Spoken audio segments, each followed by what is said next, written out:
Screen पे एक video देख रहे हैं आप। इस वीडियो में आपको देखने को मिल रहा है एक ऑयल टैंकर और इस ऑयल टैंकर पर कब्जा कर रहा है अमेरिका। अमेरिकी सैनिक इस ऑयल टैंकर पर उतर गए हैं और इसको कब्जे में ले लिया है। ईरान के लिए ये सबसे बड़ा झटका है क्योंकि अब अमेरिका अपने उसी फॉर्म में वापस आ रहा है जो वेनेजुएला का फॉर्म है। लेकिन ये जो घटना हुई है ये घटना भारत के बहुत पास में हुई है। अब इससे सबसे ज्यादा टेंशन में चाइना क्यों आया है और भारत के पास हुई ये घटना आगे के भविष्य को क्या बताता है। जियोपॉलिटिक्स में इस वक्त बहुत कुछ चल रहा है, हमेशा की तरह जानने को मिलेगा बहुत कुछ, इसलिए वीडियो को अंत तक जरूर देखें। स्क्रीन पर एक मैप देखिए। इस मैप में दिखलाया जा रहा है कि किस तरीके से एक जहाज निकलता है, एक ऑयल टैंकर निकलता है तिफानी, और ये तिफानी स्ट्रेट ऑफ हॉर्मुज से निकलते हुए श्रीलंका के और भारत के पास से गुजरते हुए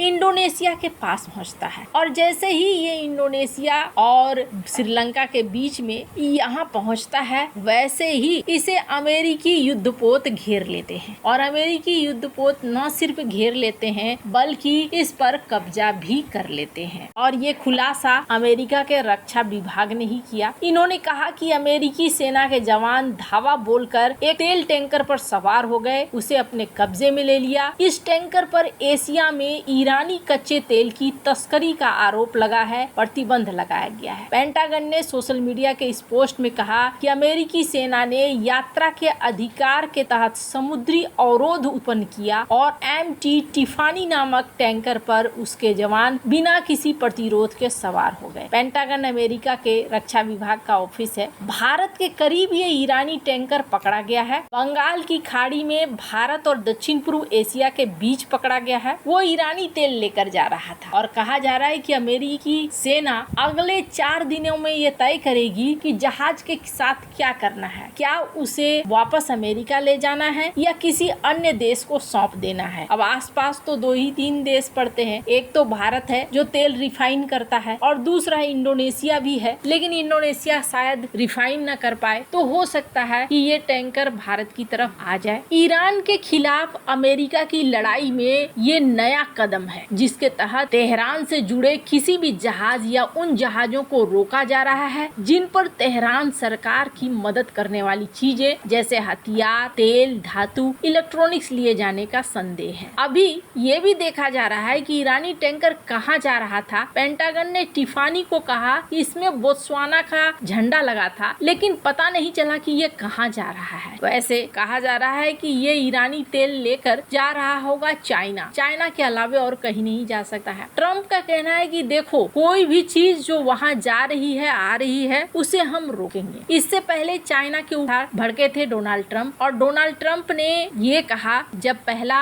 जहाज को पकड़ा गया तब डोनाल्ड ट्रम्प ने कहा कि ईरान को युद्ध में हथियार और दूसरी मदद पहुंचाया जा रहा है चाइना की तरफ से। ट्रम्प ने कहा कि चीन से ईरान के लिए गिफ्ट भेजा गया था, लेकिन अमेरिका ने पकड़ लिया। ट्रम्प ने यह भी कहा कि ये अमेरिका के लिए धैर्य की परीक्षा है। अमेरिका ने चीन पर पहले भी इस तरीके के आरोप लगाए हैं, लेकिन चीन ने कहा है कि ये बेबुनियादी बात है, ये गलत नहीं है। ट्रम्प ने कहा कि हमने कल एक जहाज पकड़ा जिस पर कुछ चीजें थी जो बहुत अच्छी नहीं थी, शायद चीन से कोई गिफ्ट है, मुझे नहीं पता। मुझे लगा कि प्रेसिडेंट सी और हमारे बीच सहमति है, लेकिन ठीक है, जंग ऐसे ही चलती है ना। गौरतलब है कि इससे पहले अमेरिका ने ईरान के झंडे वाले कंटेनर जहाज तुस्का पर जब्त किया था, जिससे तनाव बढ़ा था। अब अमेरिका इस बात को धीरे धीरे साफ तौर पर ला रहा है कि ईरान की मदद कर रहा है चाइना। बहुत सारे लोग चौंके हुए हैं कि डोनाल्ड ट्रंप ने सीज फायर को बढ़ा क्यों दिया। डोनाल्ड ट्रंप का प्लान कुछ और है। डोनाल्ड ट्रंप ने सीज फायर को बढ़ा दिया और नाकेबंदी को बनाए रखा है। नाकेबंदी को बनाए रखते हुए वो ईरान के ऊपर एक दबाव तो बना ही रहे हैं कि ईरान समझौते के लिए आए, और जब समझौते के लिए ईरान इस बार आएगा तो उसके सामने बहुत बड़ी शर्त रखी जाएगी। और ये खेल जो देख रहे हैं आप, जो सुन रहे हैं, उससे कहीं आगे है। इसका एक बड़ा उदाहरण देखिए। स्क्रीन पर एक इंसान को देख रहे हैं आप। कौन है ये? अमेरिकी जनरल हैं और अमेरिकी कांग्रेस में सुनवाई हो रही है जिसके तहत ये एक बयान देते हैं। इस बयान को जरा सुनिए।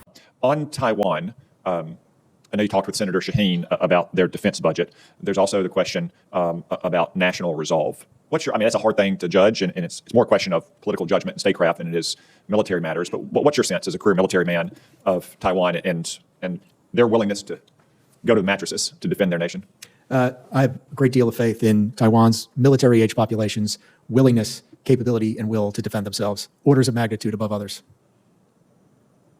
I was going to ask you to name the others, but I guess that would be in politics, so I won't ask you to do that. What I'll say is that Ukraine demonstrated relatively low numbers in polling pre-conflict, and they've responded as admirably as a society can.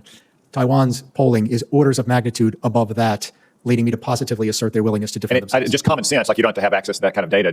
I think common sense would say if you're sitting in Taiwan and you're a mom or dad and you're worried about your son's or daughter's future, grandma or grandpa, and you look at what Communist China has done in, say, Macau and Hong Kong, once they gain control of those territories, you wouldn't want them to gain control of your territory. Is that correct? Yes, sir. Does the military have full and proper focus on that threat? For us, we're a globe-spanning superpower. इस बयान में ये कहते हैं कि हमें हर हाल में 1.5 trillion dollar की सहायता चाहिए, और ये सहायता इसलिए हमारे लिए बहुत ज्यादा जरूरी है क्योंकि हमें चाइना के खिलाफ मदद चाहिए। हमें चाइना के खिलाफ अपने आप को बहुत मजबूत बनाना है एक बार फिर से, इसलिए ये पैसा हमें चाहिए होगा। ये पैसा आप हमें दें। अब 1.5 ट्रिलियन डॉलर लेकर क्या करने वाले हैं डोनाल्ड ट्रंप, इसकी एक झलक दिखाई है। डोनाल्ड ट्रंप ने 65 बिलियन डॉलर सिर्फ नौसेना को दिया है कि नए जहाज बनाए जाए, बहुत एडवांस जहाज बनाए जाए, और इन जहाजों को ऐसा बनाया जाए कि चाइना का ये मुकाबला कर सके। तो ये जो पूरी कहानी देख रहे हैं ना, इस कहानी का असली गोल क्या है? जिस तरीके से हिंद महासागर में आगे बढ़कर डोनाल्ड ट्रंप ने ईरान के कथित इस जहाज को पकड़ा, इसके पीछे कारण है ईरान का ब्लॉकेड। ईरान से तेल चाइना को नहीं जाना चाहिए। चाइना ने युआन में वेनेजुएला के साथ खरीदारी शुरू कर दी और वेनेजुएला से तेल खरीदना शुरू कर दिया। अमेरिका का एक्शन वेनेजुएला के ऊपर हो गया। चाइना ने ईरान के साथ युआन में तेल खरीदना शुरू कर दिया और यहाँ तक कि स्ट्रेट ऑफ हॉर्मुज को उन्होंने एक व्यापार का अड्डा बना लिया, एक ऐसा व्यापारिक अड्डा जहाँ पर युआन में पेमेंट करो और वहाँ से निकल जाओ। तो ये दोनों ही चीजें अब अमेरिका को प्रोत्साहित कर रही हैं कि अपने डॉलर को बचाए और युआन को ग्लोबल करेंसी बनने से रोके।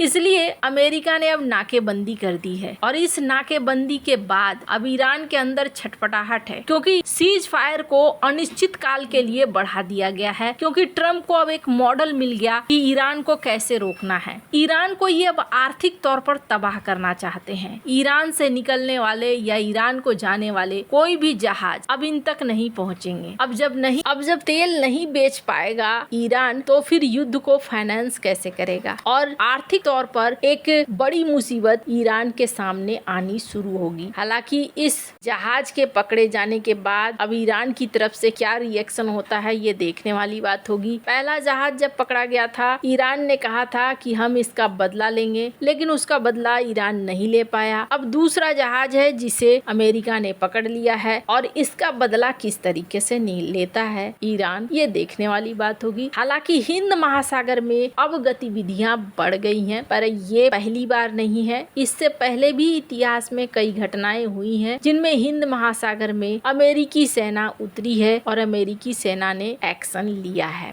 वैसे पूरा केंद्र बिंदु चाइना है। आपको क्या लगता है इन सब मामले में? आपकी क्या राय है? कमेंट कर जरूर बताएं। जल्द मिलते हैं अगले वीडियो में नई खबर के साथ।